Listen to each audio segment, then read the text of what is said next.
श्री राम राम राम नमस्कार। Education system Bihar में आपका स्वागत है। आज के इस वीडियो में बिहार एसटीटी के बारे में बात करने वाले हैं। एसटीटी शिक्षक अभ्यर्थियों के लिए बड़ी खबर कही जा सकती है। अब आरटीआई रिप्लाई पर बात करने वाले हैं। तो अब आरटीआई रिप्लाई का कोई मतलब ही नहीं बनता है। जी बिल्कुल सही बात है, कोई मतलब नहीं बनता है। सभी अपने आप को क्वालिफाइड ही समझें। तो जी बिल्कुल सही बात है। जैसा कि 12 मार्च से आप लोग समझ रहे हैं कि क्वालिफाइड, वैसा ही समझना चाहिए आप लोगों को, चाहे आप मेरिट लिस्ट में हैं या फिर नोट इन मेरिट लिस्ट में हैं। इस वीडियो में वो भी बात करने वाले हैं कि qualified but note in merit list वाले शिक्षक बनने के योग्य हैं, पात्र हैं, प्रबल दावेदार हैं, 11 कारण देखने वाले हैं। तो ये सभी बातें तो करने वाले हैं, लेकिन ऐसे में यह कहा जा सकता है, सवाल उठता है कि मेरिट लिस्ट कटअप करके खलबली क्यों।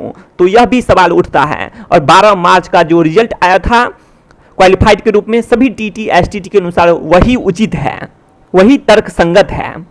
और बात करें तो 3 महीने के बाद बड़ा बदलाव करके अभ्यर्थियों की भावनाओं को ठेस पहुंचाने वाली बात है। तो ये सभी बातें निकलकर सामने आती है। तो कटअप करना यह उचित एक तरह से नहीं कहा जा सकता है, क्योंकि सभी क्वालिफाइड ही हैं। जैसे कि आप लोग जानते हैं 26 जून का जो लेटर आदेश था, उसमें भी सभी को पात्र माना है, सभी अप्लाई करेंगे, ऐसा बात, सभी को अवसर मिलेगा। ये सभी बातें निकलकर सामने आती है। उस लेटर में जो अनुशंसा हुआ था, उसमें आप लोग देखेंगे तो बोर्ड के जो परीक्षा नियंत्रक विविध थे वो भी शामिल थे। तो इस तरह से आप लोग समझ सकते हैं कि अब क्वालिफाइड ही सभी को समझना चाहिए। हाँ, ये तो बात है कि आप लोग न्यूज में देखे होंगे टॉपर है, अंदाजा रहेगा टॉपर है। ये सभी बातें तो हैं कि टॉपर लिस्ट को अलग से जारी कर दिया जाए, जिससे सभी को लगे कि ये सभी टॉपर हैं। तो ये सभी अलग मुद्दा है, लेकिन इस पर नहीं ज़्यादा बात करेंगे। लेकिन सभी को जैसा प्रमाण पत्र वैसा ही मिलना चाहिए, जैसा 12 मार्च को रिजल्ट जारी हुआ था सभी टीटी एसटीटी के अनुसार क्वालिफाइड के रूप में। तो जी बिल्कुल यही बात निकल कर सामने आती है। तो देख लेते हैं एक बार फिर से। यहाँ पर भी आप लोग देख सकते हैं कि आप क्या चाहते हैं। तो यहाँ देख सकते हैं निम्नलिखित में से किसकी नौकरी पक्की हो। तो यहाँ पर देख सकते हैं कि qualified but note in merit list में ही 66% लोगों ने अपनी सहमति जाहिर की है। तो इससे साफ पता चलता है qualified but note in merit list के बारे में। यहाँ पर 11 कारण देखने वाले हैं, जिसको देखने के बाद आप लोग समझ सकते हैं qualified but note in merit list Bihar शिक्षक बहाली के लिए पूरी तरह से योग्य हैं, पात्र हैं और प्रबल दावेदार हैं। 11 कारण इस वीडियो में देखने वाले हैं। इसको आप लोग रोक कर पढ़ सकते हैं। इस वीडियो को इस वीडियो में नहीं बात करेंगे, पिछले कई वीडियो में ये सभी बातें बता चुके हैं और कुछ अपडेट भी किए हैं। तो ये सभी बात आप लोग पढ़ सकते हैं, उसके बाद आगे पढ़ लें। तो इस तरह से कहा जा सकता है सभी क्वालिफाइड अभ्यर्थी शिक्षक बनने के योग्य हैं, पात्र हैं, प्रबल दावेदार हैं। और रिक्तियों की संख्या इतनी अधिक कही जा सकती है कि सभी क्वालिफाइड की नौकरी पक्की एक तरह से कही जा सकती है, जैसा कि 12 मार्च को भी बताया गया था। अब आगे बात कर लेते हैं कि बिहार एसटीटी के महत्वपूर्ण बिंदु जो कि 12 मार्च को बताया गया था, उसको देख लेते हैं एक बार। तो उसको भी आप लोग पढ़ सकते हैं कि पिछले कई वीडियो में बता चुके हैं। और इस तरह से भी कहा जा सकता है कि कटअप जारी नहीं हुआ था, टीटी में ही जारी करने की आवश्यकता नहीं होती है, क्योंकि इसमें पूर्व निर्धारित न्यूनतम कटअप पर क्वालिफाइड होता है। तो इस तरह से कहा जा सकता है कि सभी क्वालिफाइड ही हैं, अपने आप को समझें भी। और इस तरह से कहा जा सकता है अब आरटीआई रिप्लाई का कोई मतलब नहीं बनता है। 12 मार्च के बाद किए गए आरटीआई रिप्लाई नहीं आना, तो ये भी बातें निकलकर सामने स्पष्ट रूप से नहीं दिया जाना जवाब, ये सभी बात हैं। तो 12 मार्च को मेरिट लिस्ट और नोट इन मेरिट लिस्ट का जिक्र नहीं किया गया था, तो ये भी बातें निकलकर सामने आती है। तो इस तरह से भी आप लोग समझ सकते हैं कि सभी बातें आप लोग पढ़ लेंगे।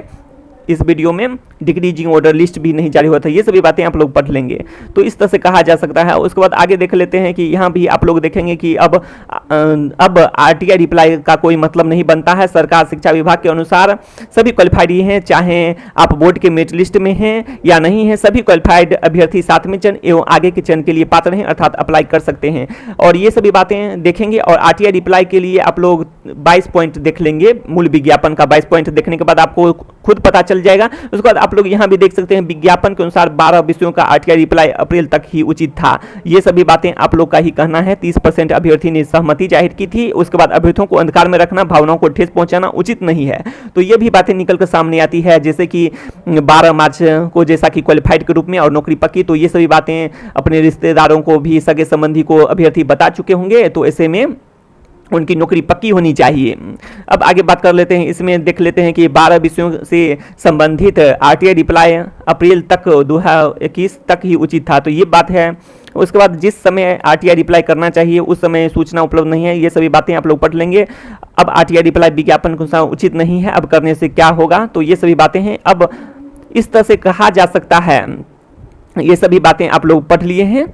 11 point qualified but not in merit list वाले प्रबल दावेदार हैं, तो इस तरह से पूरी तरह से योग्य हैं, पात्र हैं। तो इस तरह से कहा जा सकता है कि सभी क्वालिफाइड की नौकरी पक्की होनी चाहिए। रिक्तियों की संख्या को बढ़ाकर, वैसे विद्यालयों की संख्या को देखते हुए रिक्तियों की संख्या काफ़ी अधिक मानी जा सकती है, और भी पद सृजित एवं स्वीकृत होने चाहिए, जैसे कि सोशल साइंस विषय हो या फिर कंप्यूटर साइंस विषय हो, और सभी क्वालिफाइड की नौकरी पक्की होनी चाहिए। और भी पद सृजित के लिए आप लोग जानते हैं विद्यालयों की संख्या 9000 से भी अधिक है, और +2 हाई स्कूल +2 की संख्या, और ग्राम पंचायत के अनुसार भी सभी पंचायत में एक उच्च माध्यमिक विद्यालय का लक्ष्य था, और सभी अपने ही पंचायत में इंटर तक की पढ़ाई करें सभी विद्यार्थी। इसके लिए सभी विषय के शिक्षक उपलब्ध होने चाहिए।